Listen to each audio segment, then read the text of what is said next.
Voici un exercice qui vous propose de calculer un TCAM, c'est-à-dire un taux de croissance annuel moyen, à partir de taux de variation annuel.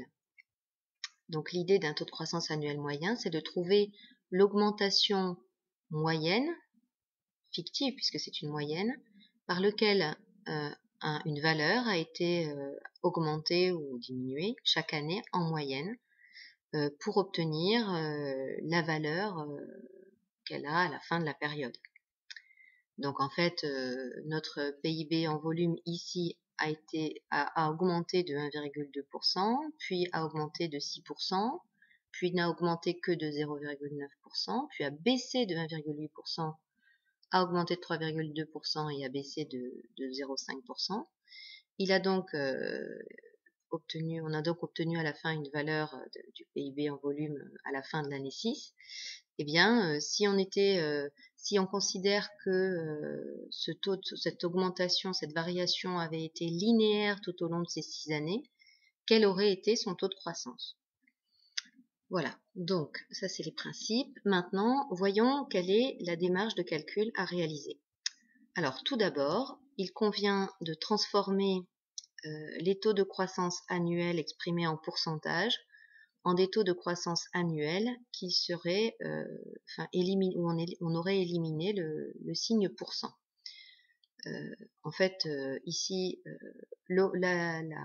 l'économie a augmenté de 1,2%, mais on l'exprime en pourcentage parce que c'est très commode. Ici, on voit que 1,2% est égal à 0,012. C'est en fait la vraie valeur de ce 1,2%. Le pourcentage n'étant là que par commodité, par usage et facilitant la lecture et la compréhension. Mais en réalité, le chiffre qui est caché derrière, c'est 0,012 parce que le signe pourcent signifie 1 sur 100. Et c'est valable donc pour toutes les valeurs qu'on peut retransformer en nombre sans aucun pourcentage. Poursuivons. À cela, il suffit d'ajouter 1 pour obtenir le coefficient multiplicateur correspondant.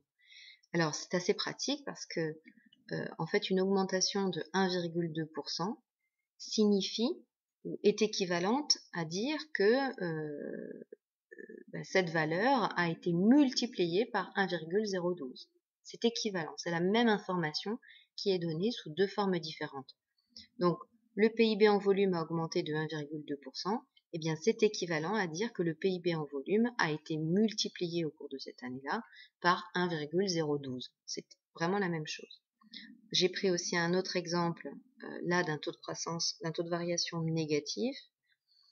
Donc une baisse de 1,8% correspond, alors pour le PIB en volume de cette économie à l'année 4, est équivalent à dire qu'au cours de l'année 4, le PIB réel a été multiplié par 0,982. C'est équivalent, ces deux informations, alors c'est un peu moins visible, ici on voit bien que le 1,2% on l'a ici, mais ici on voit bien qu'on ne l'a pas, c'est inférieur à 1, donc c'est tout ce qui manque pour aller à 1, qui va être le taux de croissance, le taux de variation ici. Voilà, donc transformation de chaque taux de variation annuel en un coefficient multiplicateur annuel, ce qui va nous permettre d'aborder la prochaine étape.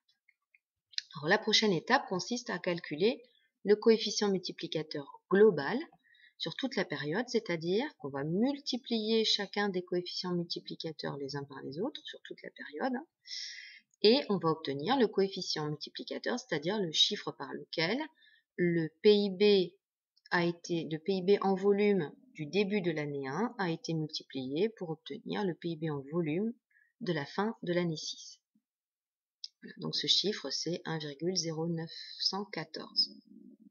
Ce chiffre, on va pouvoir le mettre sous la racine sixième, ce qui va nous permettre en fait de savoir par quel chiffre, quel est le chiffre qui, multiplié 6 fois par lui-même, nous permet d'obtenir ce coefficient multiplicateur, c'est-à-dire qu'on considère qu'il s'agit ici d'un coefficient multiplicateur annuel moyen, c'est-à-dire le chiffre par lequel le PIB en volume a été multiplié, aurait pu être multiplié chaque année si chaque année la croissance avait été la variation du PIB en volume avait toujours été la même.